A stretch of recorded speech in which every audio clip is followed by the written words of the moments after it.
The 1987 film The Lost Boys, it is an interesting entry into the vampire genre. Sure, this film does have some issues, but when it comes down to it, this is a solid vampire movie.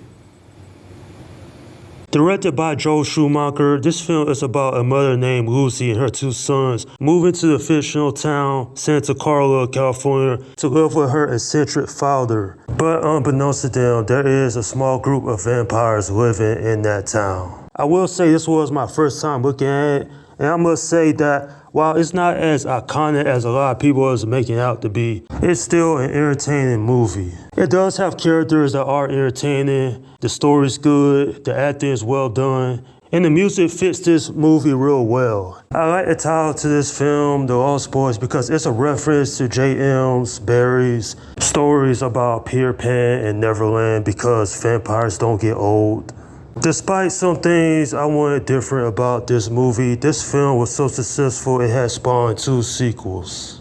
Nonetheless though, when it comes down to it, this is a very good vampire movie. I won't say it's one of the best, and thankfully this is not an atrocious film either. Now, I do enjoy the characters in this film. Michael Emerson, he's turned into a half vampire in this movie, and I must say that Jason Patrick did a good job with the role. For most of the screen time, it focuses on his character, what he's going through. And I like the fact that his younger brother, Sam Emerson, he tries to help him get back to normal. And, for the most part, I'm like thinking, this is some good character development. I wish they spent more time on some characters like the Frog brothers. No disrespect to those 2 characters, but really, I would like to see more from them. And some areas, they might come off a little as annoying, but for the most part, they're fine additions to this film. Now, David Powers and his band of vampires, they are a problem. And I like how there's conflict all throughout the movie. And these actors in this film, some of them are big actors even today. Like Jamie Gertz, who had played Star.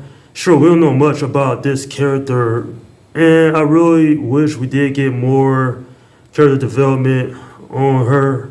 I mean, she's there, but where did she come from? How long has she been a vampire? These are questions that, we need to get answers to this one.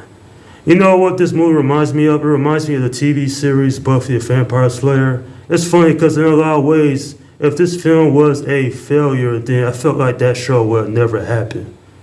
Still though, nonetheless, this is quite the vampire movie, and while I wouldn't put it over other vampire films I've seen throughout the years, this is still considered to a lot of people a cult classic.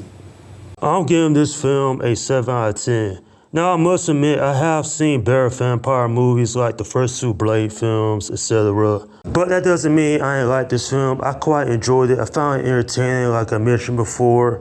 And it doesn't come off as corny or cheesy like other vampire movies out there like the Twilight series. Sure, there are some jokes thrown in here and there, but for the most part, this is a serious movie.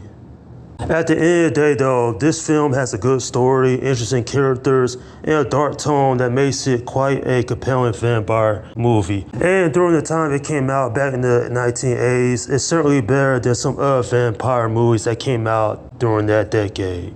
And that's my review of The Lost Boys.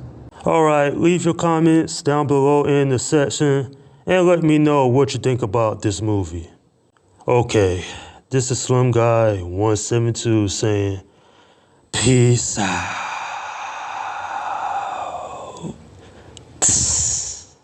That house will rock. Blind boys don't lie. Immortal fear. That voice so clear.